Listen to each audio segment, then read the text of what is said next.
Вопрос от Натальи. Дима, муж храпит сильно, я не высыпаюсь. С малышом за день устаю. Жду ночи для отдыха, но нет. Храп такой, что дошло до того, что спим в разных комнатах. Как я могу помочь ему перестать храпеть? Ой, бедняжка ты, Наталья. Вот у меня батя так храпит, что я когда к ним в гости приезжаю, это триндец. За двумя дверями закрытыми. Это слышно. Это просто что-то такое. А у тебя муж. Я-то нередко, не часто приезжаю к родителям, поэтому я как-то могу... Как не слышать храпа мужа?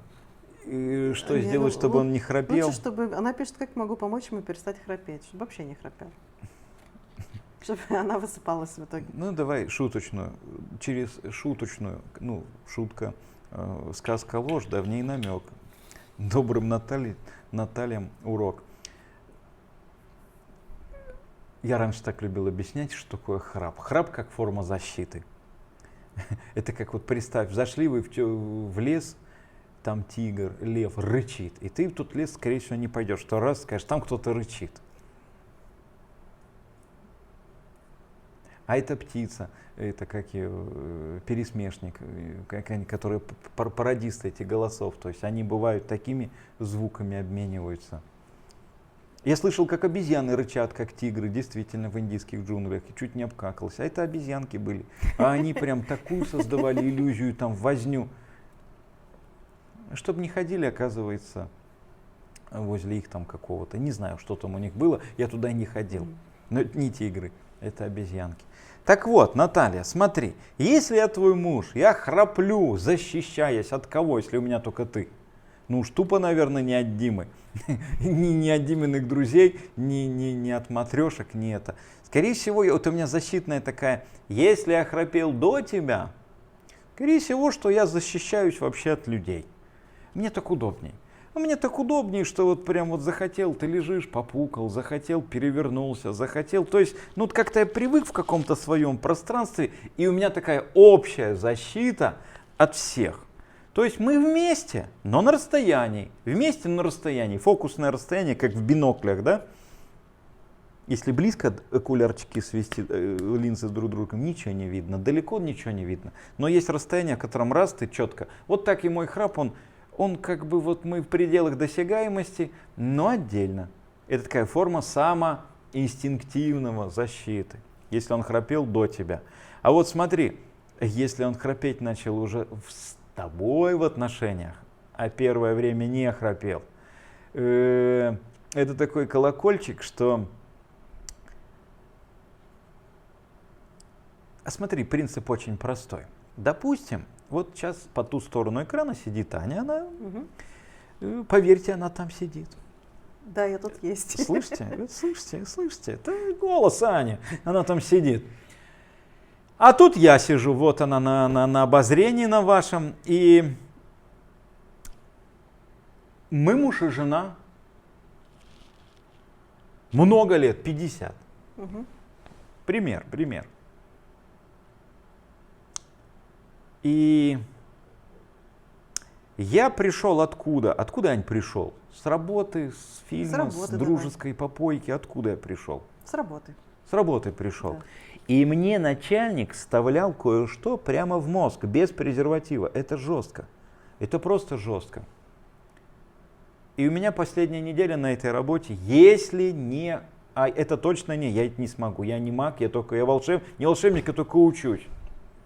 И я пришел не в расслабленном состоянии, а в очень... Я пришел в очень напряженном. Но Аня меня не дождалась. Она легла спать пораньше. Я пришел весь с Наней в одном глазу. И вот такая математическая задачка. Через сколько проснется Аня от моего напряжения? Она проснется. Напряжение, это она как видимый спектр имеет, это чувствуется. Видно напряженных людей по осанке, по скулам, по жизни, по стилю беседы, по разговору. Да просто воздух вокруг них вибрировать прям начинает. Воздух напряжен, как возле шаровой молнии. Как? Шандарахнет и обкакаться можно. чему я это все? Когда между двумя супругами есть та или иная форма напряжения есть, один начинает храпеть, чтобы в разных комнатах, когда так менее стрессово. Если двое напряженных лягут в одну кровать, это практически называется болезнь физического рода. Болезнь. Храп как посредник, он вот так вот, ну выглядит это как там, апноэ или нет? Апноэ, как какие-то там жировые эти, как задышка, как там ожирение. Но худые бывают так храпят, что любому жирному дадут фору. У меня была история такая в поезде. Поэтому двое напряженных. Но ты можешь сказать: Дима, а вот действительно поезд, вот он если куда-то едет, он что, храпеть перестает? Не, моя хорошая, не перестает, так же храпит. Если ты думаешь, что напряжение накапливалось годами и потом в течение поезда или суток должно, это не так работает.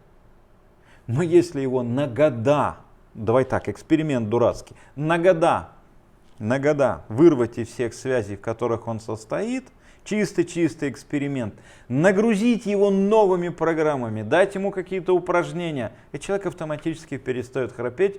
Тьма тьмущая примеров таких. Поэтому возвращаемся опять к тебе.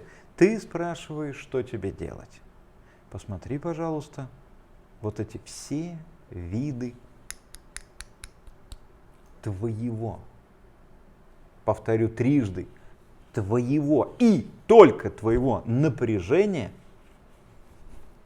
Ты скажешь: Дима, почему не наше напряжение? Почему не его напряжение? Ведь я не храплю, он храпит. А может, он храпит за тебя? Бывает такое? Читал как-то я про особ голубых кровей, про королей, про всяких. Оказывается, они в одной комнате вообще не спали. В разных комнатах. Да, чтобы не тревожить сон. Целые ритуалы были, там, как собирались друг к другу, как там супружеский долг пришел отдать. Пошли бы вы, батенька, в свою комнату, сегодня другой мне пришел, отдает там что-то это. Ай-яй-яй-яй, это так это. Ну вот вы играете приблизительно, научитесь друг другу вот это стучаться и чувство такта, чувствование пространства другого человека, что кому говорить, что никогда в жизни не стоит говорить. И тогда этот храп, как посредник, он просто исчезнет. Он просто канет в лет, он исчезнет. Он он сам раз и рассосется. Потому что таких случаев у нас тоже есть разобранных. Поэтому, дорогая Наталья, чего я тебе бы хотел прям порекомендовать, пожелать? Первое.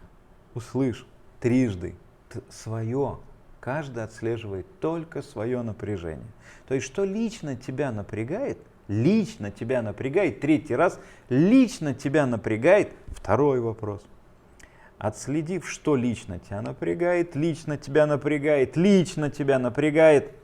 что я с этим делаю? Как я решаю этот вопрос?